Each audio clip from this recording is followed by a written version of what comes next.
جنتی عورتوں کی یہ خاص 3 نشانیاں، یہ عورتیں ضرور جنت میں جائیں گی۔ ناظرین، رسول اللہ صلی اللہ علیہ وآلہ وسلم نے فرمایا، ساری دنیا زندگی کا سرمایہ ہے اور دنیا کا قیمتی سرمایہ نیک عورت ہے۔ اگر نیک عورت بیوی ہے تو دنیا کی سب سے قیمتی دولت ہے۔ اگر نیک عورت ماں ہے تو اس کے قدموں تلے جنت ہے۔ اگر عورت بہن یا بیٹی ہے، وہ اپنے والد اور بھائی کے لیے جہنم کی راہ میں حائل ہونے والی ایک مضبوط دیوار ہے۔ اگر کوئی عورت یہ چاہتی ہے کہ اس کو دنیا اور آخرت کی بھلائی حاصل ہو اور وہ اپنے والدین، شوہر، بھائی بہنوں اور معاشرے کے لیے قیمتی سرمایہ بنے اور اسلام کا عطا کیا ہوا بلند مقام اسے حاصل ہو، تو اسے اپنی زندگی میں چند امور کا اہتمام کرنا پڑے گا۔ نمبر 1، عورتوں کو اللہ تعالیٰ کا فرما بردار ہونا چاہیے۔ رسول اللہ صلی اللہ علیہ وآلہ وسلم کے طریقوں پر چلنا چاہیے۔ نمبر 2، سچائی والا معاملہ اپنانا چاہیے۔ سچائی انسان کو بچاتی ہے اور جھوٹ کو تباہ کر دیتی ہے۔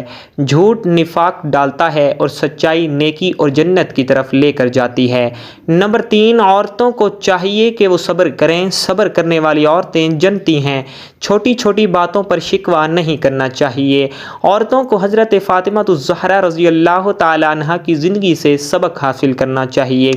ان کے گھر میں کئی دن فاقے ہوتے تھے، مگر وہ زبان نہیں ہلاتی تھیں، شکوہ نہیں کرتی تھیں، قرآن پڑھتی تھیں، چکی چلاتی تھیں، اپنے کام کاج اپنے ہاتھوں سے کیا کرتی تھیں۔ کھانا ملے تو کھا لیا، نہ ملے تو شکر کر لیا۔ اگر کھانے کے وقت کوئی فقیر آ گیا تو روٹی اسے دے دی۔ ایک بار پورا خاندان روزے سے تھا، ایک فقیر نے صدا لگائی، مسافر ہوں، روٹی دے دیں۔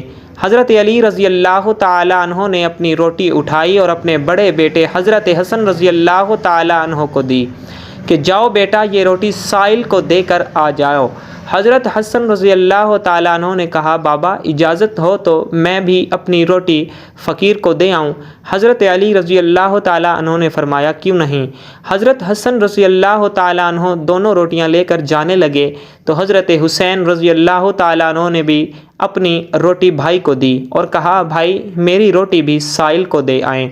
جب تینوں روٹیاں حضرت حسن رضی اللہ تعالیٰ عنہ نے لے جا کر اس فقیر کو دی، اس سائل کو دی، تو حضرت فاطمہ رضی اللہ تعالیٰ عنہا نے کہا، بیٹے میرے حصے کی روٹی بھی فقیر کو دے آؤ۔ چاروں روٹیاں لے کر جب حضرت حسن رضی اللہ تعالیٰ عنہ جانے لگے تو پاس بیٹھی خادمہ یہ مناظر دیکھ رہی تھی۔ انہوں نے کہا، بیٹے میرے حصے کی روٹی بھی مسافر کو دے آؤ، میں آپ سے کیوں پیچھے رہوں؟ اگر آپ پانی سے افطاری کر سکتے ہیں تو میں بھی پانی سے افطاری کروں گی۔ اس سارے خاندان نے پانی سے اس روز افطاری کی۔ عورتوں کو اپنا رول ماڈل حضرت فاطمہ الزہرا رضی اللہ تعالی عنہا کو بنانا چاہیے، جو صبر اور رضا کی پیکر تھیں۔ چوتھا کام اللہ سے ڈرنے کا ہے۔ جو عورت اللہ سے ڈرتی ہے، شوہر کی تابعدار اور وفادار رہتی ہے، تو اس کے لیے بھی اللہ پاک نے جنت رکھی ہے۔ پانچواں کام ضعیف، کمزور اور محتاج لوگوں کی مدد ہے۔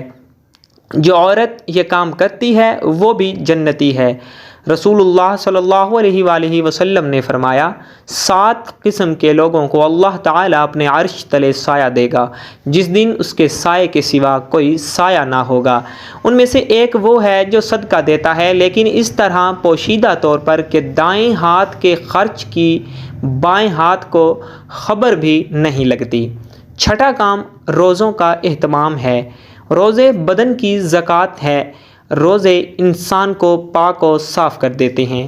روزے دار شیطان کے وسوسوں سے دور رہتے ہیں اور روزے سے تقویٰ حاصل ہوتا ہے۔ 7واں کام عزت کی حفاظت ہے۔ جو عورت اپنی عزت کی حفاظت کرتی ہے، اپنے ذمہ داروں سرپرست کی اجازت کے بغیر گھر کی دہلیز سے باہر نہیں نکلتی، بے پردگی و آوارگی سے دور رہتی ہے، اپنی عزت کے ساتھ ساتھ گھر کے ساز و سامان کی بھی حفاظت کرتی ہے، مال کو فضول خرچ نہیں کرتی، اولاد کی ٹھیک تربیت کرتی ہے، اپنے خاوند کی غیر موجودگی میں کسی بھی اجنبی کو اپنے گھر میں داخل ہونے کی اجازت نہ دے، یہ عورت بھی جنتی ہے۔ 8واں کام اللہ تعالیٰ کا ذکر ہے۔ جنتی عورتیں ہمیشہ اللہ تعالیٰ کے ذکر و اذکار میں مشغول رہتی ہیں۔ اللہ تعالیٰ کے ذکر سے دل کو سکون ملتا ہے، زبان کی حفاظت ہوتی ہے۔ رسول اللہ صلی اللہ علیہ وآلہ وسلم نے فرمایا، جو شخص مجھے اپنی زبان کی ضمانت دے گا میں اس کو جنت کی ضمانت دوں گا۔ جس طرح مسلمان عورت کی یہ صفت ہے کہ وہ اپنی زبان کو بلا وجہ کسی کی غیبت، چغلی، حسد وغیرہ مذموم کاموں میں استعمال نہیں کرتی، وہ اپنی زبان کی حد درجہ حفاظت کرتی ہے۔ جو عورت یہ کام کرتی ہے اللہ تعالیٰ نے اس کے لیے جنت تیار کر رکھی ہے۔ خدا ایسی عورت کے گناہوں کو بھی معاف کر دیتا ہے۔ ناظرین، آج کی دوسری بات یہ تھی کہ عورتوں کا قرآن پاک میں تذکرہ ہے یا نہیں۔ اس کے لیے کچھ آیات اور احادیث آپ کے سامنے پیش کی جاتی ہیں۔ سلمہ رضی اللہ تعالی عنہا نے نبی کریم صلی اللہ علیہ وآلہ وسلم سے کہا، اے اللہ کے رسول صلی اللہ علیہ وآلہ وسلم، میں نے ہجرت کے معاملے میں اللہ تعالیٰ کو عورتوں کا ذکر کرتے ہوئے نہیں سنا۔ تو اللہ تعالیٰ نے یہ آیت نازل فرمائی۔ سورہ آل عمران میں اللہ تعالیٰ فرماتے ہیں، جس کا ترجمہ یہ ہے، تو ان کے رب نے ان کی دعا قبول فرما لی کہ بے شک میں تم میں سے کسی کام کرنے والے کے کام کو خواہ وہ مرد ہو یا عورت ہرگز ضائع نہیں کرتا۔ تم آپس میں ایک دوسرے کے ہم جنس ہو۔ تو وہ لوگ جنہوں نے ہجرت کی اور اپنے گھروں سے نکال دیے گئے اور جنہیں میری راہ میں ایذا اور تکلیف دی گئی اور جنہوں نے جہاد کیا اور شہید کر دیے گئے، میں ضرور اور لازمی ان کی برائیاں ان سے معاف کر دوں گا اور یقیناً انہیں ان جنتوں میں داخل کروں گا جن کے نیچے نہریں جاری ہیں۔ یہ اللہ تعالیٰ کی طرف سے ثواب اور اجر ہے۔ اللہ تعالیٰ کے پاس بہترین ثواب ہے۔ عمارہ رضی اللہ تعالیٰ عنہا بیان کرتی ہیں کہ وہ نبی کریم صلی اللہ علیہ وآلہ وسلم کے پاس آئیں اور کہا کہ میں جو کچھ بھی دیکھتی ہوں وہ سب کچھ مردوں کے لیے ہی ہے اور مجھے عورتوں کے متعلق کچھ ذکر نہیں ملتا۔ تو یہ آیت نازل ہوئی، بے شک مسلمان مرد اور مسلمان عورتیں اور مومن مرد اور مومن عورتیں، ان کے لیے اللہ تعالیٰ نے جنت کو تیار کر رکھا ہے۔ تو ناظرین، اسلام تفریق کا قائل نہیں، اسلام نے عورتوں کے حقوق کا بھی ذکر کیا ہے۔ اسلام خواتین کو قدر کی نگاہ سے دیکھتا ہے۔ یہ پروپیگنڈا ہے کہ اسلام نے عورتوں کو کچھ نہیں دیا۔ اسلام سے پہلے عورت کیا تھی اور اسلام کے بعد کیا ہوئی، یہ تب ہی معلوم ہو سکتا ہے جب قرآن و حدیث پر دسترس ہوگی۔